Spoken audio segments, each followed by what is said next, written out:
Hey guys, Prowl1701 here, and today we are going to be talking about episode 2 of the Aztecs, as I am reviewing every episode individually, since this is my first time watching the Aztecs. One of my subscribers, Steve Knievel, actually sent it to my P.O. box as a nice little present for me, so I could watch it for the first time. I really appreciate that, Steve.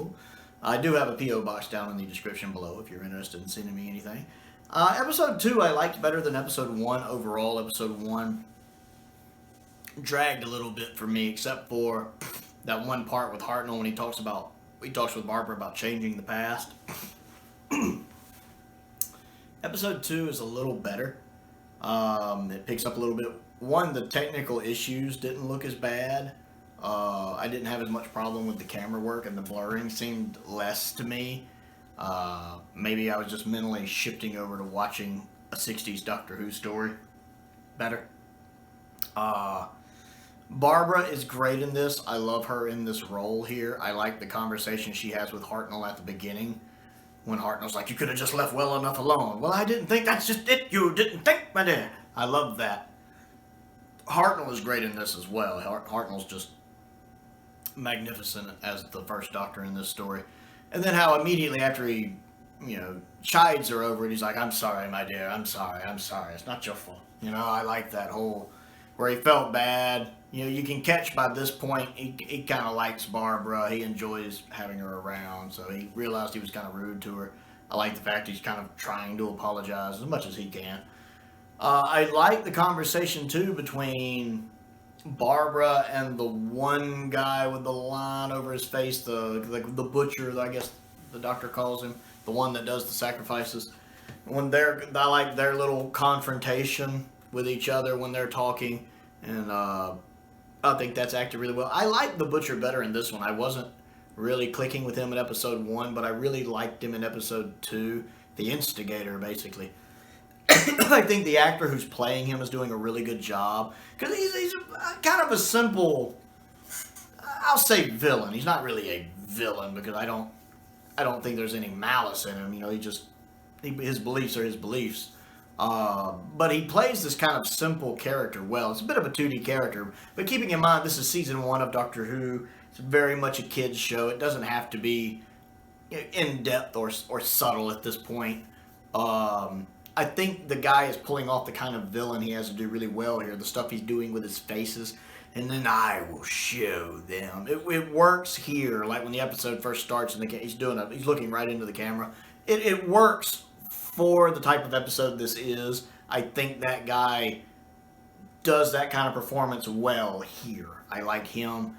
I like the twist that the Doctor's wanting to talk with the architect's son. We find out that the architect's son is the same person as the person Ian has to fight. I didn't see that coming. That was nice. When I found that out, I was like, clever. I like that.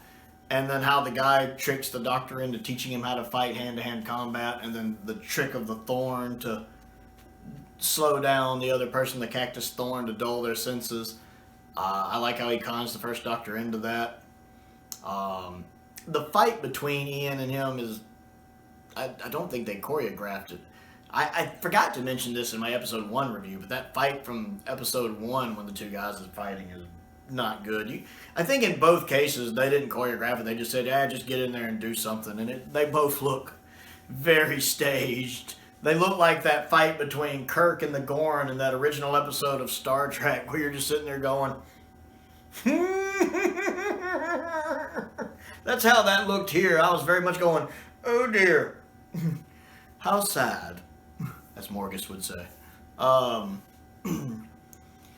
Like I said, I'm not really connecting with this story yet. It has had moments, and I'm loving the performances, especially from William Hartnell and Jacqueline Hill. And even William Russell's doing really well. And Susan hasn't annoyed me yet. That's going to bump it high up on the list pretty, just for that alone. Susan hasn't really annoyed me. I've had very little Susan time in this story, and I like that. So that's really my thoughts on it. I'm looking forward to watching episode 3 and kind of seeing if the story grows on me or not. I'm just kind of on it at the moment, halfway in. So that is my thoughts on episode 2 of the Aztecs. I'd like to know what you think of the Aztecs, so comment down below and let me know. Other things to do, click the like button, click the subscribe button, click the bell for notifications so you never miss out on another video. I want to give a shout out to 2 of my top tier patrons, the 5th Doctor and Stephen Crane. I really appreciate their support, just as I appreciate the support of all of my patrons and all of my subscribers. And I want to give a shout out to my subscriber, Steve Knievel, who sent me the Aztecs. I really appreciate that. My very first piece of fan mail. He also sent me my second piece of fan mail, which I'm also looking forward to watching soon, another First Doctor story. So thank you for both of those. If you would like to send me anything, I do have a P.O. box down in the description below, as I mentioned earlier in the video. If there's anything you would like me to look at, Doctor Who related or otherwise. My Amazon wish list is down there as well. There's a link to that if there's anything on there you'd like to send me. Most importantly, though, thank you for watching.